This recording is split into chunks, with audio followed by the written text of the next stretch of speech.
I want to Yeah. talk to you about something else you wrote in your article. There's a new trend in schools, and it has taken hold called restorative justice. Yeah. Can you explain to us what is restorative justice? Well, like the words social justice, restorative justice really involves no justice at all. It's not justice, it is socialism. And restorative justice is socialism applied to the classroom as they want to apply it to the classroom. Restorative justice actually is also not used solely in the classroom, but it is used by law enforcement agencies, or I should say district attorneys and legal organizations. It is used by them in order to eliminate punishment for crime. So it used to be that I commit a particular offense, then I am going to be punished for that offense, and the punishment was designed to curtail that future action, Yeah. that I might not do it anymore. And so the punishment has to meet the crime, and it has to be at least harsh enough that it would stop me from doing that again in the future, whether it be a death sentence for certain crimes or prison sentences for crimes. It has to curtail the activity. But what's happened is that they've come to the prisons, the prison populations, as now it's also applied to schools in who is being suspended from schools, for example. But let's take prison populations. They say, well, what's going on in the prisons? Okay, well, we have a higher percentage of blacks and Hispanics in prisons than whites, even though they're a minority population. The conclusion that they draw immediately, without research, without any kind of warrant of logic at all, is to say that that is the cause of white racism. The reason there are more blacks in prison is because of white racism. Okay, so if that's the case, then what we've got to do is we've got to lessen the penalties for blacks that are in prison. So that is restorative justice. So in Philadelphia, for example, a couple of years ago, maybe a year and a half ago, when all the riots were taking place, and there are huge hordes of black people going into schools, Yeah. or rather stores, Right. and they even blew up ATM machines because of white racism, supposedly. And so they were destroying stores. They were carrying out wheelbarrows full of goodies. But instead of punishing those people because they are minorities, we say restorative justice. Well, we need to let them have talking sessions and tell us what their problems are with the white majority culture and why they committed those crimes. And so let's talk about all of that and discuss it.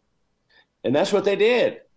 So right now, there are thugs all over the country, many of them black thugs. For example, I know of a case in Columbia, South Carolina. Black thugs put a gun to the face of doctors, take their cars, and these black thugs have been let go from prison, even though they've committed heinous acts in the past, such as carjackings, robbery, armed robbery. They're out on the streets continually because, after all, if we're going to incarcerate more black people, that must mean that we're being white. The white people are being racist. So we've got to turn them out. So that's restorative justice. We're going to sit down and talk about it. So in schools, they're doing the same thing. Then schools, they say, okay, look here. How many people are suspended? Well, X number of people are suspended. How many of that percentage are blacks? How many percentage are whites? Blacks are much higher in suspension rates, Dallas Public Schools, for example, than whites. What's the conclusion? That must be white teachers are racist. Has nothing to do, we don't say, okay, the black culture sponsors immorality, the black culture sponsors disrespect. We don't say that. We don't even think that. We don't want to talk that way. So we say, well, the reason that more blacks are suspended is because of white racism. So what are we going to do? We're going to have the blacks now not being suspended. We're going to put quotas on that, how many blacks can be suspended. And we're going to say, instead, we're going to have talking sessions in which we're going to talk about why did you beat up your teacher? Why did you bring a gun to school? Why is it that you're cursing out your coaches on a continual basis? And why do you do these things? Let's talk about this, and let's have a little love session. You hold that thought.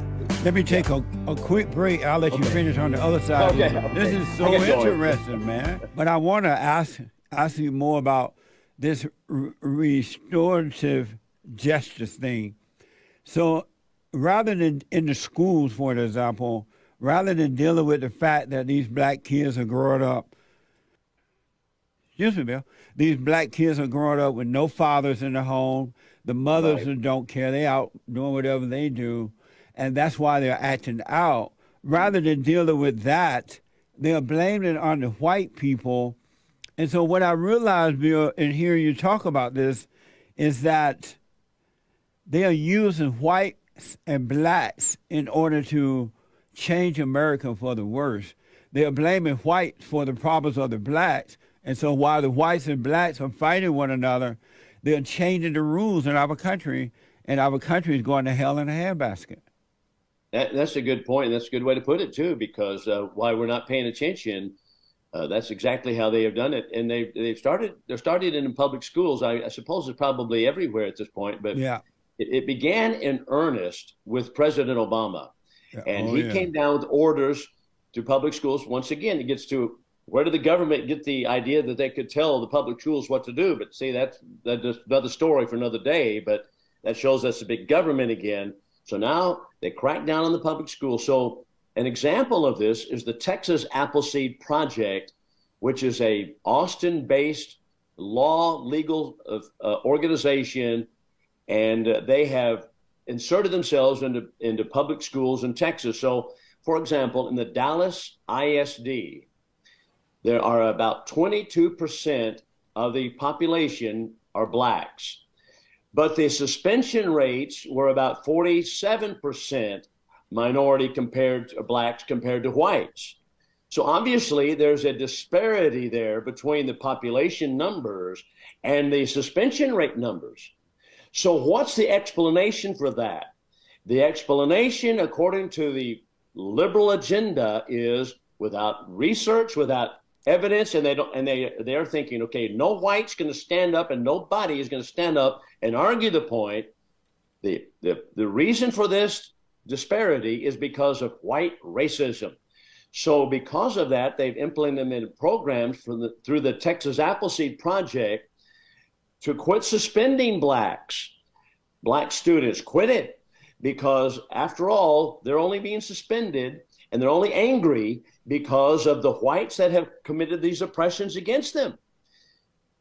One thing they're overlooking, of course, is the fact that, as you pointed out, that black culture has within it the seeds of its own destruction. Yeah. 75% of black children grow up without fathers compared to 33% of whites. Why is that? It's because of immorality that is being bred in the black subculture. That's why. Abortion rates are seemingly about the same, 75% in the black culture, 33% in the white culture, and about 50% in the Hispanic culture. Why is that the case? Because immorality is more readily bred in the black minority culture. Since that's the case, we would naturally expect that misbehavior in school would come from the minority culture, and that's exactly what we find. Yeah. But we don't want to face the facts. We want to say, well, the reason is because of white racism. So we're going to change up how we're going to suspend kids at school. So quit suspending blacks, quit putting them in incarcerating them and black children in juvenile detention programs. So instead, we're going to say we're going to turn them out. That's what happened with Nicholas Cruz in Broward County, Florida. Remember what happened to him? Yeah.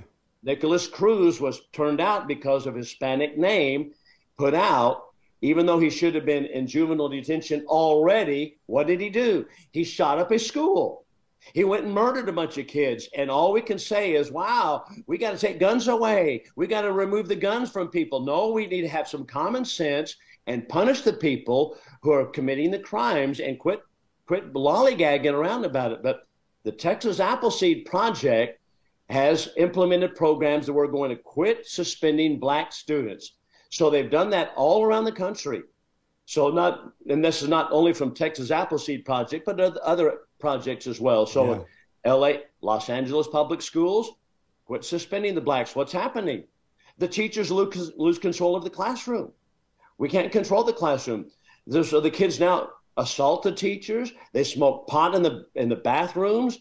They sexually assault one another. San Diego, the same thing. San Jose, California, the same thing. Washington, D.C., the same thing. It's going on everywhere because we can't punish the minorities, because if we punish them, we're saying that we're racist. Amazing. It's terrible. This is happening in schools, it's happening in the prisons and places like that, the jails. What is it to stop the U.S. Supreme Court from becoming like this? The U.S. courts from becoming this way too, into restorative justice things. There's nothing to prevent them, well, maybe the U.S. court for now, but they keep appointing these liberal women and others on the court.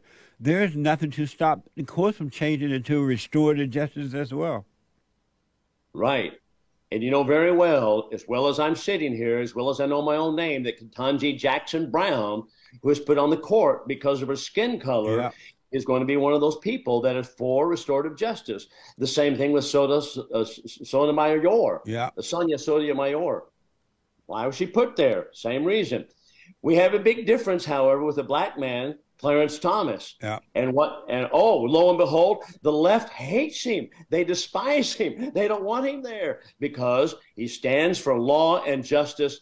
He's a basic Christian principled man, and he wants law and justice, and he doesn't follow these kind of liberal mantras, and so they can't stand him.